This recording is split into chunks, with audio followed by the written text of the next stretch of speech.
So you want to look at something you have been thinking about the whole time? Yeah. So as Neil slowly pans down, what you'll notice is that there's one bike in there that is not like the others. One of these things just isn't quite the same. And it's this thing here. So this is a QA50. Yeah. Now QA50s in general, we'll get this out so we can both be around it. Yep. Doesn't have a stand, or does it? No stand, but Okay. I'll hold it for you. That's cool. QA50s, forget that giant lump in there in the middle at the moment. QA50s are an interesting bike because basically they're like a hardtail Honda that came out in the early 60s, I believe. And these were essentially a follow-on from their CZ100. And the CZ100 was the first ever monkey bike made that wasn't a production model, really. They made those for like a amusement park in Japan. That's right. Yeah, and they were very low. And they had a much bigger tank than this. Yeah. And then I don't know how it went, but obviously someone saw the benefit in producing them into a real model. So they came out with a 50cc four-stroke. Yep. It was a push-rod engine, possibly. Yeah, it was. Yeah, and 5-inch wheels. They didn't have these wheels on them, did they? No, I think they had these. Okay, I yeah. think they had these. 5-inch. Oh, yes, they did. On These the are other side, 5-inch. you've got the drum. That's right. And the physical lip, or the inside of the rim, is actually the... if we turn it around that way, and you can get that side Neil there. I'm trying to figure out the best way to describe it. The drum rubs... the shoes rub against the inside of the rim, which is the drum. That's right. So the alloy rim is actually lined with cast iron. Yes. So it's got its own integral brake drum. So I've seen a couple of guys who have worn through those over the years and are looking for new sets, and you just don't get them. So that's your brake inside the rim there. Yeah. That's right. But obviously, elephant in the room is this large rotary in there. Yeah.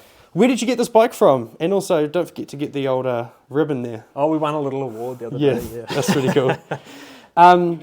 What's the story of this, man? So I picked this bike up off Trade Me. Yeah. An old boy had it since he was, I don't know, I think he'd had it for about 10 years. Yeah. And he used to just putt around on it near his work. Okay.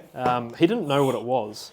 So he just had a Honda and He had a just Honda bike. listed, and it was all spray painted silver, and it was in really bad shape. Yeah. It had a C50 motor in it, and it did run, and I sort of thought, I'd like to restore it, but as I started looking at it more and more, I realised that it wasn't the best example. I rubbed off the silver paint and found that nice patina Honda original paint underneath. That's really awesome. So I've kept that as a kind of homage to what it was. Do they come with this lip? Yeah. I didn't even have any idea about that. Yeah. That's really impressive. That's not a new old stock, a reproduction seat cover. You've kept the original handlebars because they've got little holes in them for the original cables that went through. This the bike's bars. actually totally original except for the engine. Yeah. So everything on it is original. What is this engine? KM48, Yep. Sachs, 160cc, 10 horsepower at 5,000 RPM. 10 horsepower. These came out with about 2.5. Probably, yeah. Yeah. So, okay. This bike's good for 90 kilometres an hour. Are you serious? Have you done that? I've done over 80 on it, yeah. Okay. That's impressive. One thing I'll do as well, Neil, when you're ready, I'll turn it around because I would like everyone to see the sprocket to rear wheel comparison. Yeah, it's pretty unique. Okay. Don't get a flat tyre. Yeah. So you can actually hit that chain on the ground if you bank it right over. Yeah. That's the biggest sprocket I could possibly fit on there. And this is a plastic guard, isn't it? On Yeah, the rear? original guard. Yep. So I have modified the guard. I've cut it and reformed it a little bit just to fit the extra jack shaft underneath it. You're lucky that it even existed because these usually are the first things to Yeah. snap off and break. Well, it didn't have a front guard when I got the bike. Yeah. And it took me about 6 months to find one. Okay. Yeah. How has this all worked? How have you made this work? Because you've got a Yep. belt coming straight out here, which is not a CVT transmission. It's just It's basically a primary drive. yeah. So like a Harley has, where they run the drive back to the gearbox back here. What I've done here is decided to use this toothed belt, Yeah. which is sometimes called a timing belt. Yeah. The reason I went for that is because I wanted to make the whirring noise, Yeah. kind of reminiscent of the rotary cars. Yeah. That's an 8mm pitch timing belt. What do people call those belts again? Gilmer. Gilmer. Yeah. Gillies. Gillies. Gillies, Pinging yeah. gillies. Hanging the gillies? Yeah. Yeah. Yeah. So we're running a centrifugal clutch back here Yeah. on a jack shaft and a 420 chain. which is as per standard, but obviously this original sprocket's really tiny. Yeah. And I've had to make this custom big alloy one, which I've designed in SolidWorks and then had laser cut. Yeah, got rid of as much weight as you could. Yeah, exactly. Yeah. So it's actually quite a heavy bike, and although it's heavy, it still goes really well. Yeah.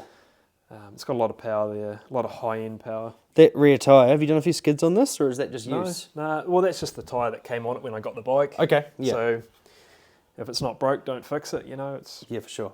I try not to spend money where I can. Yeah. When it needs new tyres, I'll buy new tyres, but I'm all about using what I've got, making the best of it.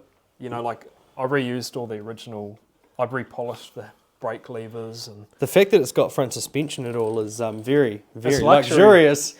I love it. Yeah. It's great to ride, It feels like a Rolls Royce compared to a little Hustler because it's so much bigger and it's got suspension. This, safe to say this is a forever bike?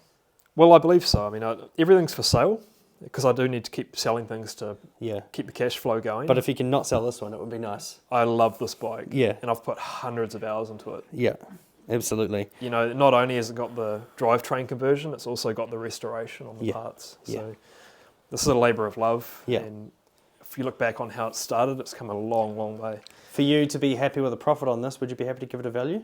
Yeah, probably 15,000. Yeah. Okay. Yep. Absolutely. I feel like I should stop touching it. I can't afford that. No, that's okay.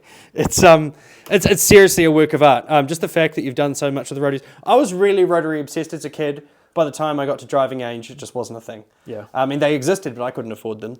Yep. When I was, 8 to 13 years old, you could pick them up for 3 to 4 to 5 grand. Yep. Very easily. By the time, only a few years later, I was 16, driving age, it skyrocketed then, and even now it's just an unrealistic expectation to even get one. But I really like it. And I think one thing we could do here as well is if we pan up to these original engines. Yeah. Over here. I'll get rid of the bike. Yep, these are new old stock engines, ex-German Army surplus stock. So these were ordered by the German Army in 1965. Glad you said then and not 20 years earlier, mate. Wouldn't be able to talk about it. Yeah, exactly. It's a pretty controversial army, but look, these were amazing, and... What am I looking at? What is this? This is the Precision Governor. So this is quite unique. Like I say, not many engines in New Zealand had these. Mm. It's a belt-driven, really interesting. It's actually got oil inside it, and it controls the carburetor with this little rod that comes out of it. Okay. And these are able to maintain the RPM very, very accurately. Yeah. So these were used on electrical generators, hence why they had a Precision Governor. Yeah. Don't want any power spikes. It's be interesting to see what this would power. That carb's original, isn't it? It's brand new. Oh, I need to touch it. Smell it. Yeah, it doesn't smell like anything. It's all oiled up though. Yeah. It's all been preserved really nicely. That's really impressive. My only question that we won't answer today, because we won't know the answer, is how's this guy in Greece got all this ex-German military surplus stuff? Well, he actually specialises in selling that sort of stuff. Okay. He's a surplus dealer. So Okay. he goes and buys big lots, I guess. And Yeah.